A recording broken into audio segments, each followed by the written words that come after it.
Assalamualaikum warahmatullahi wabarakatuh. Sahabat Sejuta Kisah, bahagia sekali kami bisa kembali hadir menjumpai Anda. Seperti biasa kami akan menyuguhkan cerita-cerita misteri yang menarik.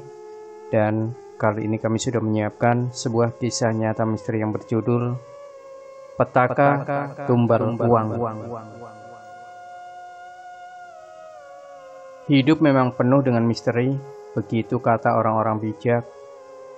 Kenyataan itu ternyata dialami oleh Parno, 29 tahun, setelah ia menikahi Nining, 25 tahun, dan dikaruniai seorang bayi lelaki mungil yang diberi nama Bagus Aksoro, 1 tahun.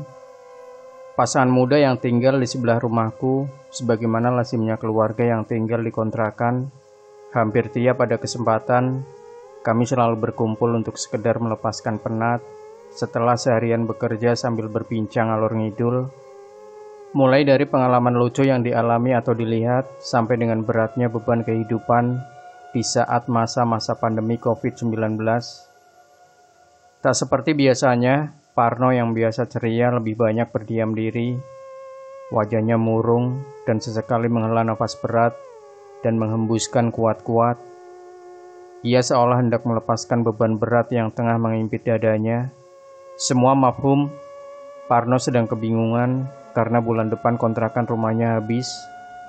Untuk memperpanjang, ia harus menyiapkan uang sekitar 4 juta rupiah. Alih-alih 4 juta, untuk keseharian saja ia sudah kesulitan. Maklum, akibat pandemi ia terpaksa harus dirumahkan. Beruntung ia bisa langsung bekerja di pergudangan berkat pertolongan salah seorang sahabatnya. Hendak meminjam di kantornya yang baru rasanya tidak mungkin.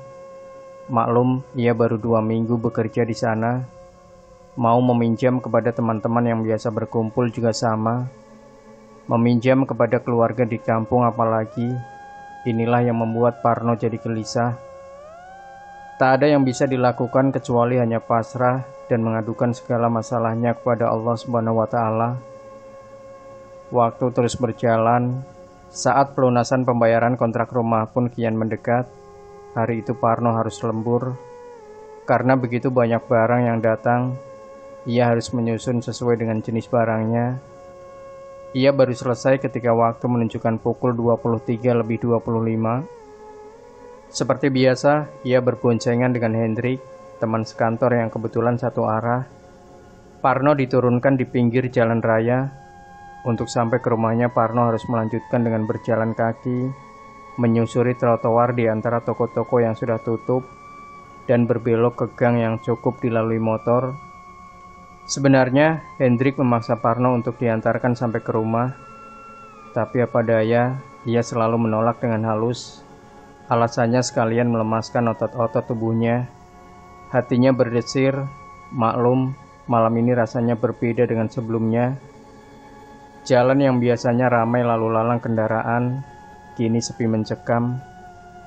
Pada saat akan berbelok ke gang, tanpa sadar, kakinya menendang sebuah kardus hingga isinya berhamburan keluar.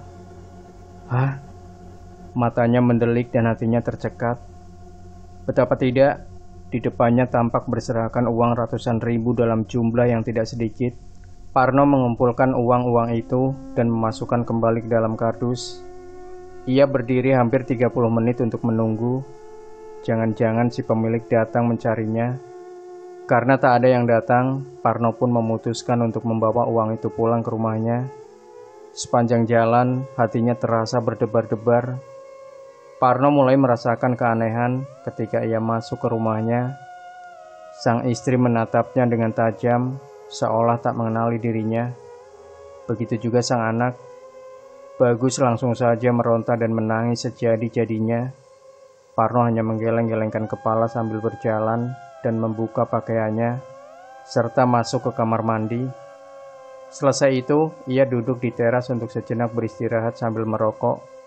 Sementara istrinya, Nining, telah berhasil menenangkan, bahkan membuat Bagus tertidur. Tepat tengah malam, Parno kembali ke kamar mandi untuk berwudu dan mendirikan Qiyamul Lail yang dilanjutkan dengan membaca surat Yasin sebanyak 7 kali. Diakhiri dengan membaca sholawat, barulah ia tidur.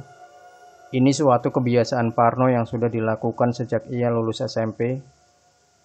Malam terus merangkak, ketika sedang bersolawat, Parno merasa seolah didatangi Mbah Kiai Muhdor, guru mengajinya, dan berpesan dalam bahasa Jawa yang kental, nanti akan datang seorang wanita parubaya yang sakit dan minta air, jangan sekali-kali diberi. Ingat itu, jangan diberi. Ulang Mbah Kiai Muhdor dan kemudian raib. Parno tersentak, ia sadar dan menyudahi sholawatnya, kemudian tidur di samping istrinya. Seperti biasa, sebelum subuh Parno sudah bangun. Ia langsung menjerang air sambil menunggu waktu subuh untuk mendirikan sholat berjamaah di masjid yang tak jauh dari rumahnya. Singkat kata, ketika hendak berangkat ke kantor sekitar pukul 6.30, ia kedatangan seorang lelaki muda memapah wanita parubaya yang tengah sakit. Dengan terengah-engah, si wanita parubaya meminta sedikit air untuk melepas dahaga. Tak seperti biasanya, sekali ini Parno dengan tegas langsung menolaknya. Setelah meminta beberapa kali dan selalu ditolak, akhirnya dengan langkah gontai, lelaki dan wanita parubaya itu pergi entah kemana, dan Parno pun berangkat ke kantor.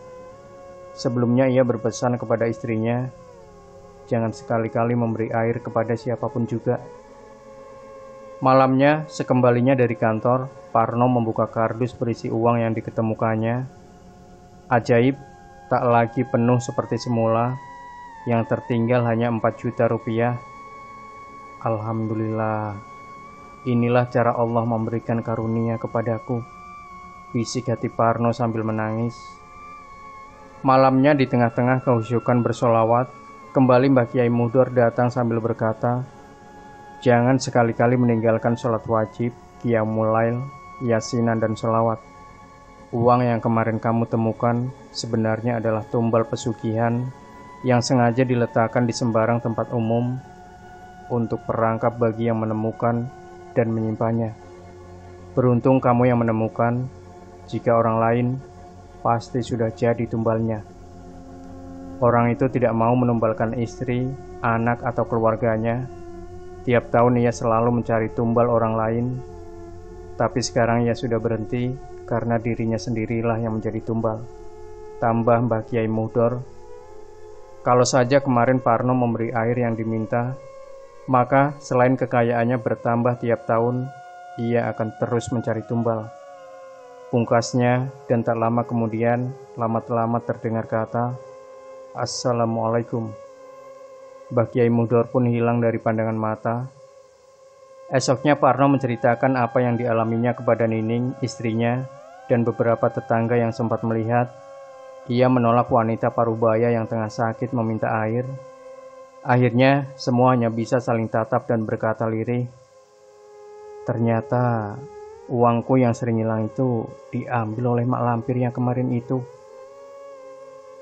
Demikian sahabat Sejuta Kisah, tinggalkan komentar Anda, like, share video ini, subscribe channel Sejuta Kisah, dan kembali nantikan cerita-cerita misteri terbaru dari kami. Wassalamualaikum warahmatullahi wabarakatuh.